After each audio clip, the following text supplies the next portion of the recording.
Greetings, Beth Warriors. Greetings. Welcome to the Results Kill Excuses channel. I'm Greg, freedom alignment coach on a mission. I am on a relentless mission to help men, to find men. Where are you, men? And especially, right? What kind of men am I looking for? I'm going to tell you what kind of men I'm looking for. I am looking for men that are sick and tired of being sick and tired and are ready to release the vices, all the bullshit, man. It's time to release it, right? Men that are willing to put in the work, start doing that heavy emotional lifting, right? Start lifting those heavy emotional lifts, working on that inner self, healing that inner child. And as a result of those two things, guess what you are going to get? Guess what you get to reap the benefit of? Right? The anointing of becoming and stepping into, fully embracing, becoming and embodying the divine masculine leader that you were put on this planet to become, to be, to exemplify, to share with the world. That sounds lofty, don't it? It sounds lofty. It almost sounds impossible, trust me. 12 years ago, I felt the same way because I couldn't have been in a lower spot, hitting rock bottom in my own life, right? Because I was so miserable inside. I had so much pain. I felt like a fucking failure. I felt like a failure. And it took me hitting that rock bottom, right? Multiple DWIs, domestic violence arrests, self-sabotaging behavior. Anybody, know anybody that's been through that. And underneath it all, right, was an identity crisis. Because on top of picking up those addictive behaviors in my preteens, throughout my teenagers, 20s, and beyond, right, was an identity crisis because I'm also, get this, I'm a fatherless father.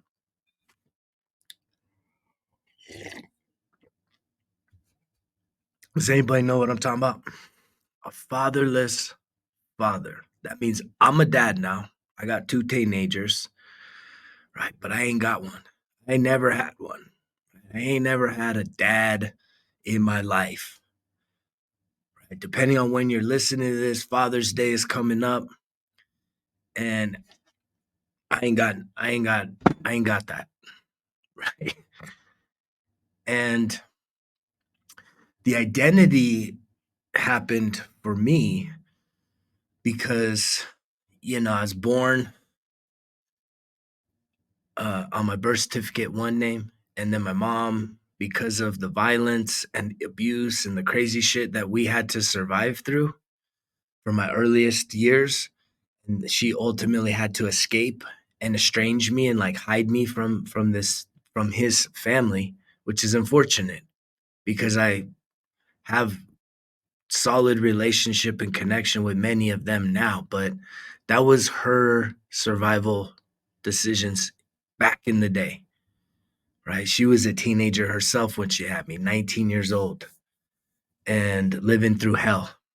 And there I was too, right? The stress hormones getting exchanged. But so I was born, the birth certificate had one name, and then she switched me to another name. And then, it was just constant, not having that reflection of who that person was, kind of the boogeyman, the invisible, my whole entire life, hearing all of her side of the story. And that fucked me up. That, I really don't feel I ever truly knew who I was until I really started down my healing journey, this spiritual awakening, which was 12 years coming up this July that I got sober, that I said, enough's enough, man. I can't do this. Whatever the fuck I'm doing, getting drunk everywhere I go, acting as if it's normal, but it's really just been a self-medicating, self-destructive, numbing my pain, habitual pattern in my life that does not serve me well. I am not an exceptional version of me when I'm drunk. I'm not a winning version of me. There's nothing to really celebrate about myself, who I am as the drunk motherfucker. And you know, the sad part about it is it took me going through, lifelong scars, of having multiple DWIs, having a domestic charge, even though like they all got dropped in one way or another, but yet it still pops up. And sometimes those things still haunt me, but it's taken me stepping into my truth. And my truth is not my past. The past has led me to the present. But again, I had to make a fucking big time decision on who do I want to show up as in this world? Because I know that the man that I had become, right, was not leading, was not loving from the heart, was not truly taking care of his family, and not just being a provider. I'm talking about emotional care. I'm talking about being a safe rock. And I knew I couldn't do that no more. And alcohol was the toughest relationship for me to end. It didn't matter how bad it left me, right? Those types of scars, like I always went back. Give me a morning to shake it off, rehydrate, and let's go do it again. What the hell's wrong with me, man? But I sit here because I feel your pain, right? I know how frustrating it can be as a man to bear the weight and the burden of the world, of your world, right? Of having all those expectations on you and not feeling good enough, right? And then even when you do step up, you don't really feel truly loved. And you're busting your ass doing everything you can, and yet you don't always feel appreciated. Tell me I'm lying. Tell me I'm wrong. I know I'm hitting. I know I'm putting rounds on the target right now. That's what we do here at Results Kill Excuses, right? And that is the mantra. That's where this came from. Along my healing journey, I realized, man, I was full of shit, right? And I had to realize, look, I'm done bullshitting others.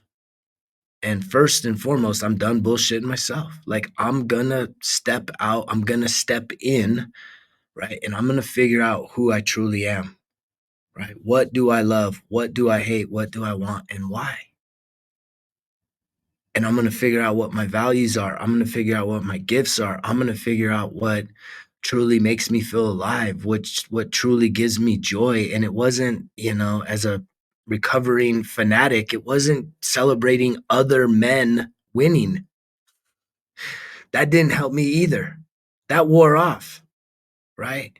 When they won the big game, when they won their championship, like my life was the same, man. Bragging rights with the homies, shit talking, my team this, my team that, and then what?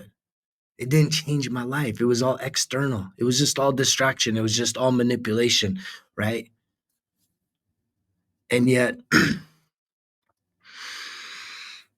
I really wish a lot of men that are hearing this message, I really do wish that I could help you to not hit your rock bottom. That you could actually hear this message, receive this message, and start leaning in to putting in the work, to asking for help. That was a huge piece of this. As men, we're so afraid to ask for help, right? In a former life, right? In a former lifetime, I was a U.S. Navy hospital corpsman with the Marines. There was 3 echelons of care that was under our purview. And it was self-aid, buddy aid, and then corpsman aid. So that means that the Marines, man, you jack yourself up, try and take care of it yourself, right? If you can't take care of yourself, then ask your buddy to help you take care of it. And then if the 2 of you can't figure the shit out, then come talk to Doc. Like that was the mantra. That was the mindset, and that messed me up. And I'm gonna tell you why, because I always felt, well, man, I should be able to. I'm at the third echelon, right? I got this. I'm at the third echelon of care. And it's just like the old analogy of the plumber with the leaky faucet. Thus was the corpsman with the fucking medical issues not being addressed, not asking for help, not going to the doctors, not wanting to, you know, be vulnerable like that, to say that there's something wrong. Just let's suppress it. Let's just avoid it. Let's just keep doing things until what, man? The whole thing breaks down. It's no way to live. And I know there's millions upon millions of men living this way right now. I know that what I am speaking, my truth is your truth. I know that we have a shared experience from the masculine, from the wounded inner child, falling into the traps of depression, falling into the traps of distractions. And it's all based on how we feel about ourselves, that we don't want to even know how we feel about ourselves. That we need all that stimulation, because we can't sit there and really allow ourselves to feel the way we do about ourselves, because most of us will hit delete. That's why suicide's so bad in men. That's why so many women are like in frantic crisis mode, because men are no longer being leaders. We're checking the fuck out. And yeah, there's a lot of men that are starting to say, you know what, let me put in the work, let me get the bag, let me, build up my body. But man, ain't none of that shit gonna matter when it comes to the relationship if you don't start healing the inner man, the inner self. That's the most important piece, and that's what I feel is missing in this conversation, and that's what I'm bringing to the table here at Results Kill Excuses. And I don't just come with talk. Right? I have spent 2 years, right? Not only just really doing some deep work, but in the last year, I've been visualizing, working on, and now developing a program right here, the Transformational F Journal. I'm building out an app that's going to have actual free course content for you to start working on yourself, right? And it's a guided process. It's not just scripting and journaling. I know y'all don't like to do that either, right? So I appreciate you showing up today. And that's just like a little Easter egg, right? Because I'm having to bust my ass around the clock, putting in the work so that I can truly fulfill the calling in my life, the purpose, and that is to help men help themselves and truly heal, to grow, and to expand into the best versions of themselves. So I appreciate you checking on here. If you are resonating with this message, like it, comment down below, send me some well wishes, let me connect with you, subscribe, share, right? Put this message in front of a man that you think is ready to start helping himself, because that's where it is, right? Most men, we need a crash and burn. Like me, I had to hit rock bottom. I was a stubborn SOB. But it would be beautiful if some men that hear this message would come peacefully, would start saying, you know what, he's right, I'm gonna put into work. But most of us, we gotta crash and burn. You think about somebody that gets that cancer diagnosis and then they turn their whole life around. They start running marathons and triathlons and exercising in ways they never had before, because it takes that crisis to really break a man down to the point where it's like, there's only, you got two options, man. Get your ass in the dirt, right? Or you pick your ass up by the bootstraps and you start putting in the work and you turn your life around, and then you become an inspiration to others. So I send you guys out this heartfelt message on this day. I will continue getting on here. I'm committed to being consistent, right? To being authentic, to being accountable to this audience that this attracts in. I love you guys. This means the world to me, for you to not only listen, but to respond. Because I know that If I can do it, you can do it. You got the strength to do it.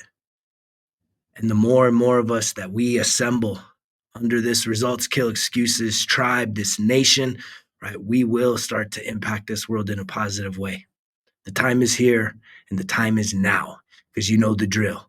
Results kill excuses, where growth equals greatness. Greg's out.